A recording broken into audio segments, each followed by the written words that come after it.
Friends, in the previous videos we have installed a Ubuntu 23.10 server. On that server we have installed a GUI. On the vanilla server we installed a GUI. After that we installed SSH, FTP and XRTP protocols. We saw that they were working. I also gave you a demo of working of these protocols from a remote machine. Then we have installed something like the MySQL, that is MariaDB server on the server, and then we also checked that it works. Yesterday we checked that it works from the local host. Today I am going to show you how it works from the remote host. We will have to do some additional changes in some of the files. So let's start with that. We'll say, first of all, let me log into the, we'll say MariaDB -u test1 -p.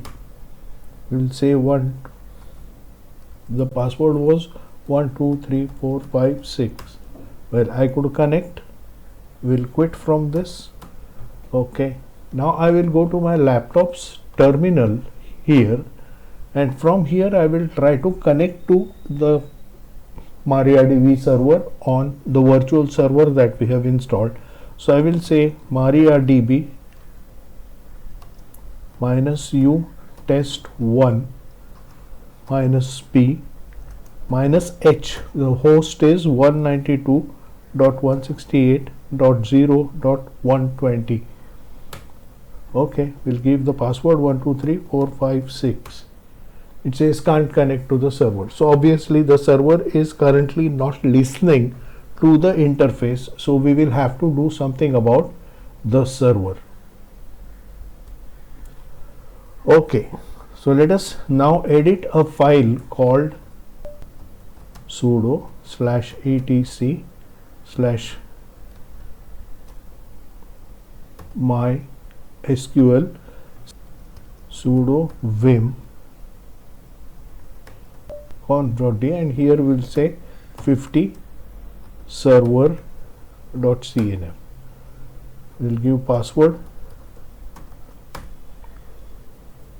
Okay, now you can see here that the daemon is bound to address 127.0.0.1.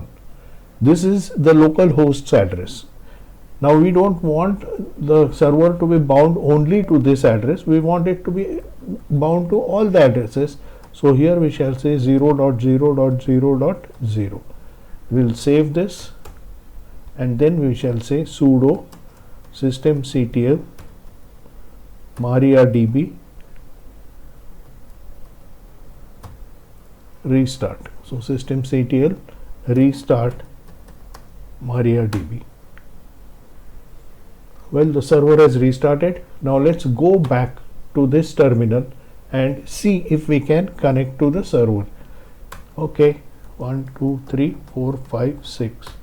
Well, you can see that I could connect now to the MariaDB server from the remote host. You can see on the same page, you can see in the first case I did not have access to that server, right? We saw that it did not access the server. Okay, and now we can access the server easily. We'll again say show databases.